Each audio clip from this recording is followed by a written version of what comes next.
Hello student, good morning.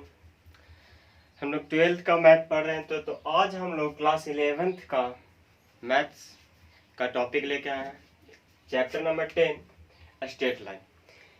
ये जो exercise है ये कम्पिटिटिव एग्जाम के लिए भी बहुत इंपॉर्टेंट होता है।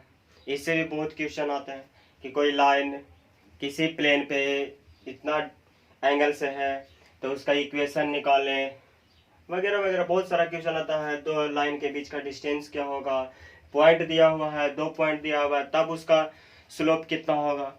तो इससे बहुत सारे इंपॉर्टेंट क्वेश्चन आते हैं। तो आज हम लोग देखेंगे 11th class NCERT straight line exercise कितना है 10।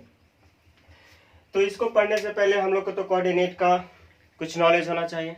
कोऑर्डिनेट जो हम लोग 10th में पढ़े थे, तो कुछ फार्मूला है, इंपॉर्टेंट फार्मूला, जैसे 2 पॉइंट का डिस्टेंस, कोई लाइन है उसको एम एन रेशियो में डिवाइड किया गया है तो जो पॉइंट डिवाइड किया उस पॉइंट का coordinate.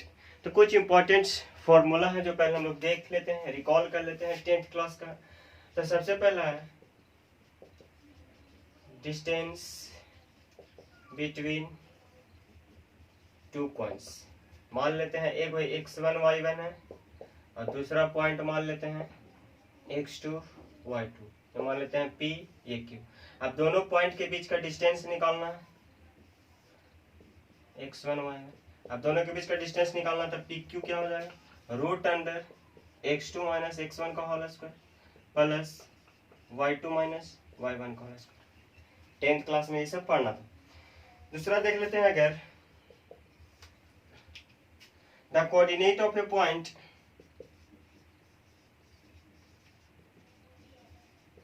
the coordinate of a point dividing the line joining the point x1 y1 and x2 y2 internally in the ratio of m and n। कहने का मतलब है कि कोई एक पॉइंट है जो x1 y1 x2 y2 के जो मिलाने से जो लाइन बन रही है, x2 y2 x1 y1, ये जो 2 पॉइंट है इसको मिलाने से जो लाइन बन रही है उस पर एक पॉइंट है जिसको एम रेशियो एन में इंटरनली डिवाइड कर रहा है। तो ये जो पॉइंट मान लेते हैं इसको पी क्यू, ये आर हो गया। तो ये जो आर है इसका कोऑर्डिनेट क्या होगा, तो इसका मान लेते हैं कि एक्स कॉमा वाई। तो जो एक्स होगा वो क्या कर देंगे, x1 इस इधर वाला इसके साथ x1 n plus x2 m बटा m प्लस n हो जाएगा x। और y की बात करें तो y1 n plus y2 m बटा m प्लस n, ये हो गया इसका x y। यही अगर m n दोनों आपस में बराबर हो जाए, इसी केस से हम लोग अगर देखते हैं कि m n अगर आपस में बराबर हो जाए, m n आपस में बराबर, तो इसका रेशियो क्या हो जाएगा 1:1। मतलब कि ये जो पॉइंट है इसका मिडिल पॉइंट हो जाएगा। बात समझ रहे हैं, m बराबर n, मान लेते हैं 2,3 था, 2:3 था, ये दोनों बराबर हो जाए तो रेशियो 1:1 हो जाएगा। 1:1 होने का मतलब है कि ये जो पॉइंट है ये दोनों लाइन के बीच में है, ये दोनों पॉइंट के मिडिल पॉइंट है। तो m n आपस में बराबर, तो यहां से अगर मिड पॉइंट का फॉर्मूला निकालें क्या हो जाएगा, मिड पॉइंट का अगर फॉर्मूला निकालें तो मान ये जो r है कि x क्या हो जाएगा, n m दोनों 1 है तो x1 प्लस x2 बटा m बराबर 1 n बराबर 1, तो 1 1 2। y क्या हो जाएगा y1 प्लस y2/2। ये हो गया मिड पॉइंट, यानी कि मध्य बिंदु का निर्देशांक। एक और चलते हैं जो बहुत पढ़े थे हम लोग, एरिया ऑफ ट्रायंगल। मान लेते हैं कि late x1 y1 x2 y2 x3 y3 are the vertices of triangle, then area of triangle what?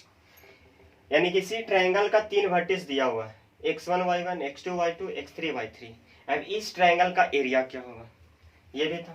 तो एरिया बराबर क्या, 1/2 इंटू साइक्लिक राउंड 1 2 3, इस तरह से घूम चले। तो x1 तो 1 के बाद y2 minus y3 plus x2 y3 minus y1 plus x3 y1 minus y2। That is the area of triangle. इसी केस पे क्या देखते थे कि अगर एरिया ऑफ ट्रायंगल बराबर 0 हो जाए, समझिएगा, क्या देखते थे कि जो ट्रायंगल का एरिया है वो अगर 0 के बराबर हो जाए तो ये जो तीनों पॉइंट है वो तीनों क्या हो जाता था, कोलिनियर, मतलब कि एक ही रेखा में। अभी तो देख रहे हैं इसका एरिया कोलिनियर, जब 10th में लोग बनाते थे तो क्या होता था कि कोलिनियर अगर प्रूफ करना है तो क्या करते थे कि एरिया ऑफ ट्रायंगल निकालते थे, और एरिया ऑफ ट्रायंगल अगर 0 आ गया तो लिख देते थे hence the points are collinear.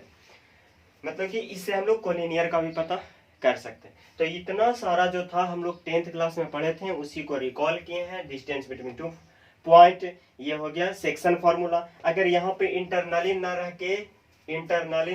के एक्सटर्नली रहता, मतलब कि बाहर, तो यहाँ प्लस की जगह क्या हो जाता है, माइनस कर देते। बाकी सब क्लियर है। मिड पॉइंट, मध्य बिंदु का निर्देशांक x1 plus x2 by 2, y is equal to y1 plus y2 by 2। X y क्या हो जाएगा, मिड पॉइंट का कोऑर्डिनेट हो जाएगा। अगर ट्रायंगल का एरिया के निकाले 3 वर्टिस दिया हुआ है तो क्या करेंगे, 1/2। देखिए 1 2 3 1 2 3 2 3 1, इस तरह से घूमते रहिए। 2 के बाद 3, 3 के बाद 1 2 3 1, 3 आ गया तो 3 के बाद 1 2 1 2, याद करने का एक सिंपल तरीका। अगर ये एरिया ऑफ ट्रायंगल है वो 0 आ जाए तो क्या हो जाएगा, तीनों पॉइंट कोलिनियर हो जाएगा। कोलिनियर का मतलब एक ही रेखा में। इतना क्लियर है, चलते हैं आगे। अब आते हैं हम लोग 11th क्लास का टॉपिक पे। ये जितने सारे हम लोग देखें वो 10th क्लास का था, ये बेसिक था। अगर ये जान गए तो और आगे अच्छी तरह से समझ में आएगा।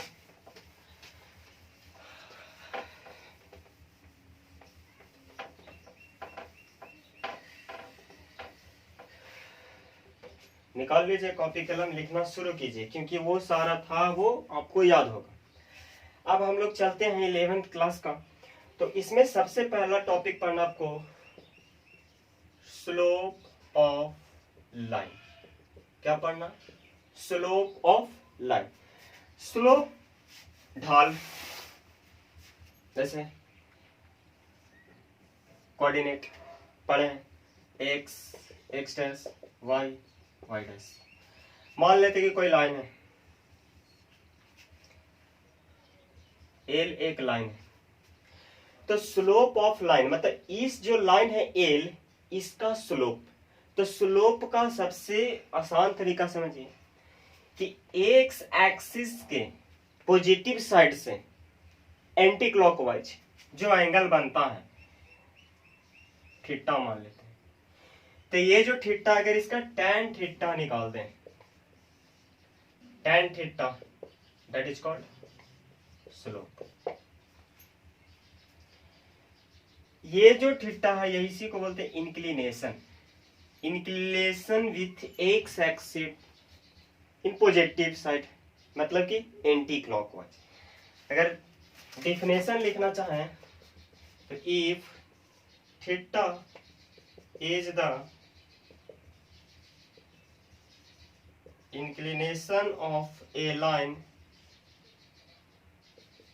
then tan theta is called slope।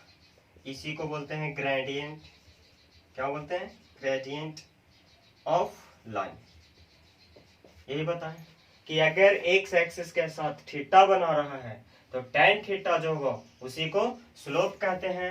और स्लोप का सिंबल क्या होगा, इसको हम लोग m से दर्शाते हैं, मतलब m is equal to tan theta, m is equal to tan theta.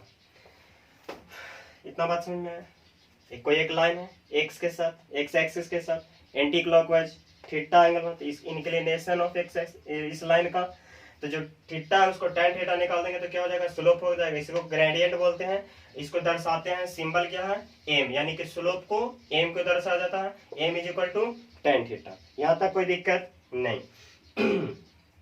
और इसमें अगर देखना चाहें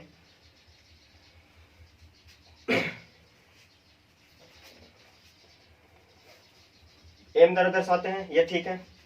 m is equal to tan theta, m is equal to tan theta, theta is not equal to 90 degree. इसका कहने का मतलब क्या, थीटा 90 डिग्री के बराबर नहीं होना चाहिए, क्योंकि अगर tan 90 का वैल्यू अगर निकाले हम लोग तो tan 90 का वैल्यू क्या होता है, नॉट डिफाइंड, डिफाइंड नहीं है। मतलब कि अगर कोई लाइन एक्स एक्सिस के परपेंडिकुलर, एक्स एक्सिस के परपेंडिकुलर है तो उसका हम लोग स्लोप नहीं निकाल सकते हैं, नॉट डिफाइन होगा। वाई एक्सिस के पैरेलल होगा, जब वाई एक्सिस के पैरेलल होगा तो एक्स एक्सिस के एक्स एक्सिस के पैरेलल, मतलब ये है एक्स, इसके पैरेलल कोई लाइन है एल, तो एक्स के साथ ये एल कितना डिग्री बना रहा है, थीटा क्या होगा, 0 होगा, थीटा क्या होगा 0 डिग्री, तो tan 0 0, मतलब स्लोप क्या हो जाएगा 0 हो जाएगा। बात समझ रहे हैं, लाइन थीटा बनाए tan थीटा निकाल देंगे क्या हो जाएगा, स्लोप हो जाएगा। स्लोप को दर्शाएंगे m के द्वारा, m बराबर tan थीटा। अगर ये जो लाइन है वो एक्स एक्सिस के परपेंडिकुलर है, परपेंडिकुलर है तो क्या हो जाएगा, थीटा बराबर 90 डिग्री, 90 का मतलब नॉट डिफाइन, मतलब कि अगर परपेंडिकुलर होगा तो उसका स्लोप नहीं होगा। जब एक्स एक्सिस के पैरेलल होगा, पैरेलल का मतलब थीटा बराबर 0 डिग्री, tan 0 का वैल्यू 0, स्लोप कितना हो जाएगा 0 हो जाएगा। ढाल, ढाल मतलब एक्स एक्सिस कितना ढाल है, तो ये तो पैरेलल है, ढाल तो है ही नहीं, स्लोप 0। ये क्लियर, लिख लीजिए।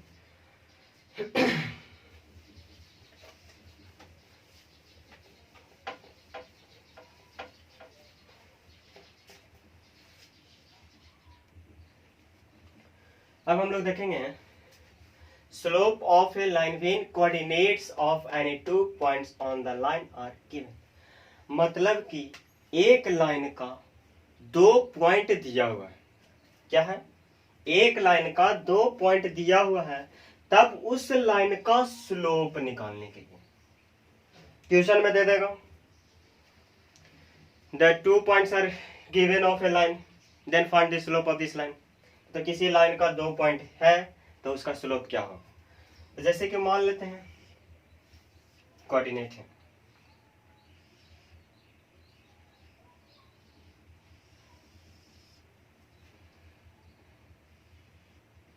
एक पॉइंट मान लेते हैं कि P दिया हुआ है x2 y2, Q मान लेते हैं दिया हुआ है x1 y1, 2 पॉइंट दिया हुआ है।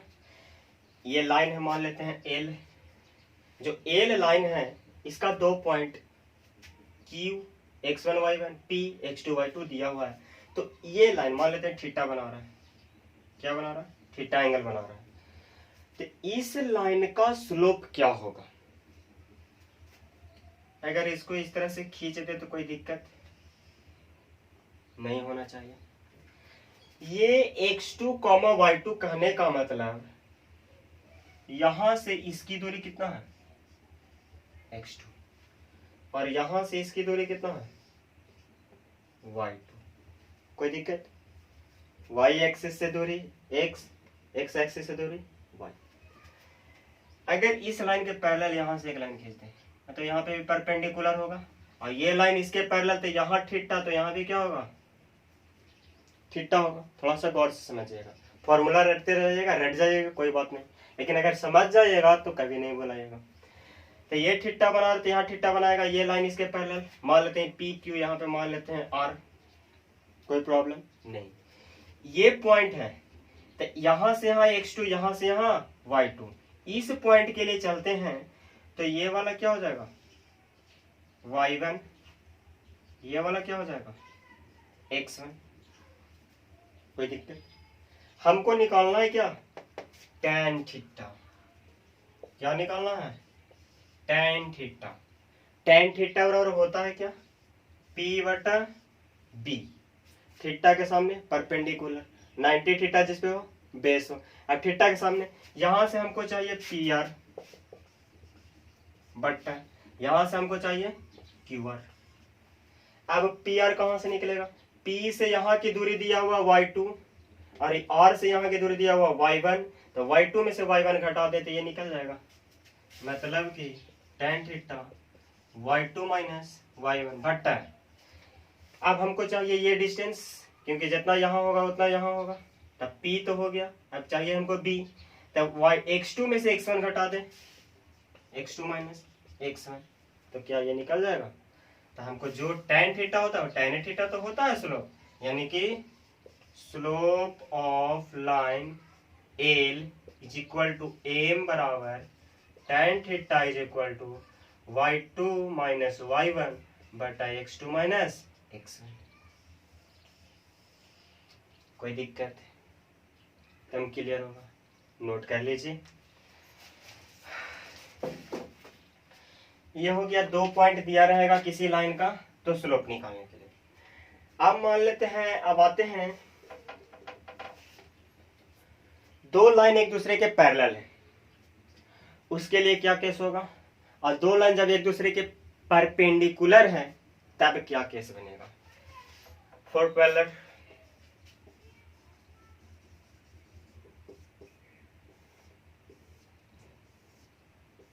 2 लाइन है, मान लेते हैं L1 L2 अल्फा बीटा। तो एक बात हम पूछना चाहते हैं कि जब 2 लाइन पैरेलल है तो एक्स एक्सिस के साथ जो एंगल बन रहा है वो इक्वल होगा कि नहीं होगा। बोलिए, जब 2 लाइन पैरेलल है तो एक्स एक्सिस के साथ जो एंगल बन रहा है अल्फा और बीटा, क्या ये दोनों आपस में बराबर होगा कि नहीं होगा। एकदम होगा। इसका मान लेते हैं L1 का स्लोप मान लेते हैं m1 और L2 का स्लोप मान लेते हैं m2। तो L1 is equal to slope of L1 is equal to m बराबर क्या हो जाएगा m1 बराबर क्या हो जाएगा tan अल्फा होगा। स्लोप ऑफ L2 क्या हो जाएगा m2 बराबर tan बीटा। अब हम लोग यहाँ पे देखें कि अल्फा बराबर बीटा, क्यों, क्योंकि दोनों लाइन आपस में पैरेलल है। तो जब थीटा बराबर होगा तो then m1 is equal to m2, मतलब दोनों लाइन का जो स्लोप होगा वो आपस में बराबर होगा। क्लियर है। थीटा बराबर तो tan थीटा बराबर, दोनों का स्लोप बराबर। देखते हैं परपेंडिकुलर का केस। जब पैरेलल है तो स्लोप बराबर, परपेंडिकुलर होगा तब क्या होगा भाई। माइंड में तो ये क्वेश्चन उठ रही होगी कि जब पैरेलल है तो स्लोप बराबर, क्योंकि दोनों का थीटा जो एक्स एक्सिस के साथ बना रहा एंगल वो बराबर है। तब परपेंडिकुलर होगा तब क्या होगा, यानी कि फॉर परपेंडिकुलर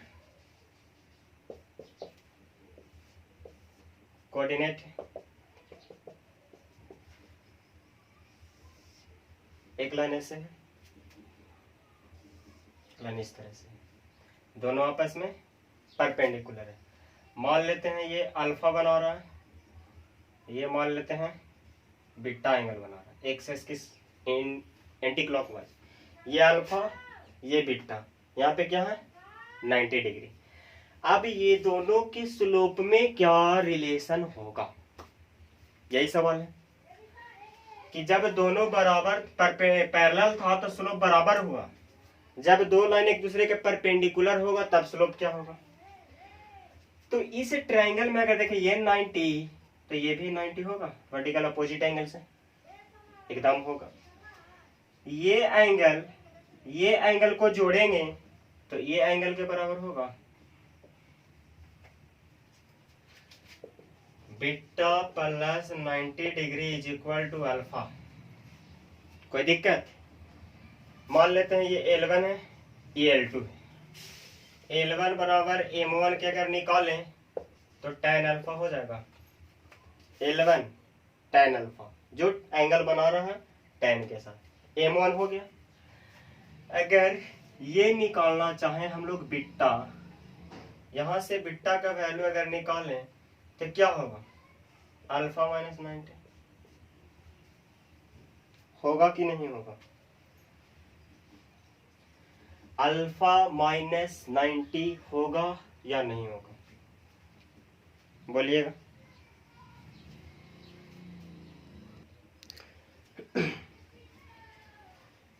यहां से देखें M1 is equal to tan alpha. tan alpha का वैल्यू कितना है? Beta plus 90। इसको लिख सकते हैं tan 90 plus beta. tan 90 plus theta minus cot beta. 90 plus theta second coordinate में tan नेगेटिव, tan 90 रहता है तो tan चेंज होता है कॉट में, यानी कि M1 कितना आ गया? Minus cot beta. M2 की अगर बात करें, L2 में M2 की बात करें इसकी तो क्या होगा? tan beta. M1 minus cot beta. इसको अगर लिखना चाहें तो M1 को क्या लिख सकते हैं? -1 बटा tan बीटा लिख सकते हैं, एकदम लिख सकते हैं। M1 बराबर -1 बटा tan बीटा, M2 बराबर tan बीटा। अगर M1 इंटू M2 करें, नहीं तो डायरेक्ट tan बीटा का वैल्यू रख सकते हैं हम लोग यहाँ पे। चलिए यहाँ से चलते हैं। M2 बराबर tan बीटा का वैल्यू अगर निकाले तो -1 बटा M1 होगा कि नहीं होगा?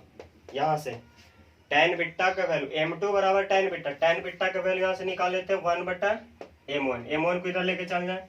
M1 into M2 is equal to -1। That's clear? इसको ना भी निकालें तो कोई दिक्कत नहीं है। परपेंडिकुलर होगा, ये अल्फा ये बीटा बना रहा था, 90 plus beta is equal to alpha होगा। tan अल्फा निकाले 90 प्लस बीटा, तो 90 प्लस बीटा होगा यानी कि माइनस कॉट बीटा को लिख सकते हो -1 बटा tan बीटा। M2 निकाले तो tan बीटा, दोनों को मल्टीप्लाई M1 इंटू M2 बराबर -1। कहने का मतलब कि जब पैरेलल होगा तो M1 बराबर M2 होगा, परपेंडिकुलर होगा तो M1 और M2 का मल्टीप्लाई -1 के बराबर होगा। क्वेश्चन कैसे पूछेगा? सवाल है ऑब्जेक्टिव क्वेश्चन में अगर दे दें कि दो लाइन एक दूसरे के परपेंडिकुलर हैं, जिसमें से एक लाइन का स्लोप 2/3 है तो दूसरा लाइन का स्लोप क्या होगा? मतलब M1 बराबर 2/3, M2 बराबर व्हाट? हम लोग जानते हैं कि M1 इंटू M2 बराबर -1। M1 है 2/3 तो M2 कितना हो जाएगा बाबू? गुना कर देंगे तो M2 is equal to -3/2। Have any problem? That's clear. कुछ तो है नहीं, पैरेलल कर देते M1 जो दिया रहेगा भाई M2 हो जाएगा, इतना ही है, कोई दिक्कत नहीं होना चाहिए। चलते हैं आगे।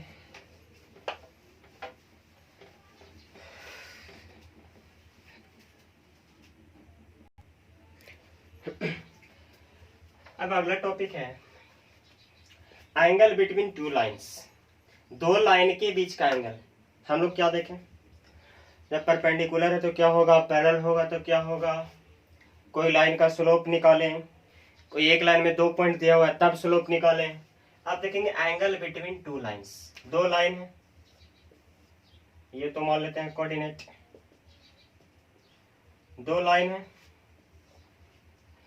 इसके बीच में मान लेते हैं एक थीटा बन रहा है। जब भी दो लाइन आपस में कटेगा तो दो एंगल बनेगा, एक थीटा मान लेते हैं, एक फाई मान लेते हैं, मान लेते हैं एक थीटा एंगल बन रहा है, क्या बन रहा है? फाई एंगल बन रहा है। ये जो मान ये L1 और L2 मानते हैं, ये मान लेते हैं कि अल्फा 1 और अल्फा 2 ये एंगल बना रहा है। अगर इसको मान लेते हैं, कोई दिक्कत, L1 को अल्फा 1, L2 को अल्फा 2 मान लेते हैं। यहाँ तक कोई दिक्कत है? दो लाइन है L1 L2, एक अल्फा 1 अल्फा 2 एक्स एक्सिस के साथ बना रहा है, दोनों आपस में एक थीटा एंगल एक फाई एंगल होना, यही दो एंगल निकालना। चाहे तो थीटा निकल जाए, चाहे तो फाई निकल जाए। थीटा पता है तो 180 में से घटा देंगे तो फाई पता हो जाएगा, फाई पता है तो 180 में से घटा देंगे तो थीटा पता हो जाएगा। तो यही अगर निकालते हैं इस ट्रायंगल में, देखते हैं हम लोग, ये थीटा तो ये भी थीटा, वर्टिकल अपोजिट एंगल। ये एंगल को जोड़ेंगे तो ये एंगल के बराबर होगा कि नहीं होगा? यानी theta plus alpha 1 is equal to alpha 2। Theta का वैल्यू निकाले तो अल्फा 2 माइनस अल्फा 1। यही हमको थीटा पता करना है, यही थीटा हमको पता करना था। दोनों तरफ अगर tan लगा दें तो tan अल्फा 2 माइनस अल्फा 1 होगा। tan theta tan a minus b क्या होता है? tan alpha 2 minus tan alpha 1 बटा 1 plus tan alpha 2 into alpha 1। देखते हम लोग क्या था? Alpha tan theta is equal to tan alpha 2 minus tan alpha 1 plus tan alpha 2 into alpha 1। अब ये देखेंगे कि L1 का स्लोप मान लेते हैं M1 और L2 का स्लोप मान लेते हैं M2। मतलब कि tan थीटा क्या हो जाएगा? M2 माइनस M1 बटा 1 प्लस M1 इंटू M2। यही हो गया एंगल बिटवीन टू लाइंस। दो लाइन दिया रहेगा तो क्या उसका स्लोप अगर दिया रहेगा तो ये फॉर्मूला लगा देंगे। कैसे आया वो हम लोग देख लेंगे। एक लास्ट पॉइंट इसमें बच रहा है वो देख लेते हैं। सारा लिखते जा रहा है ना?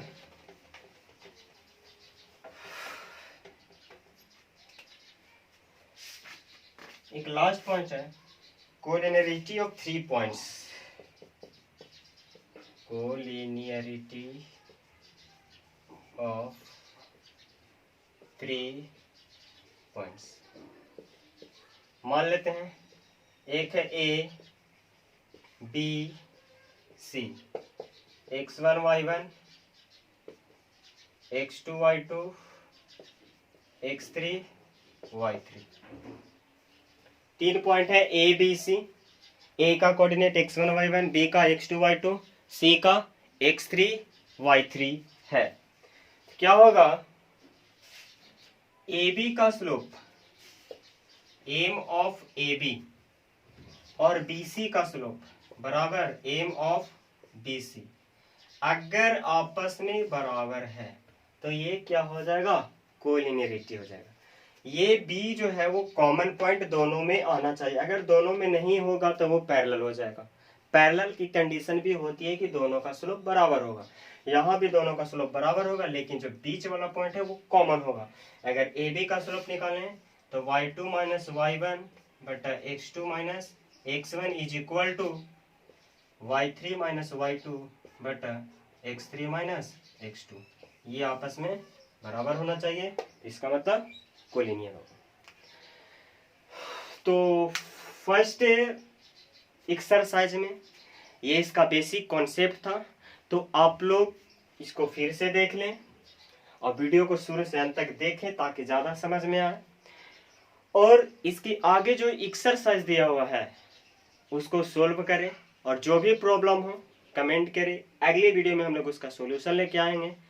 तो अगर चैनल पे आप लोग नए हैं तो सब्सक्राइब कर दें, शेयर कर दें और सारे दोस्तों के पास पहुंचा दें। Thank you.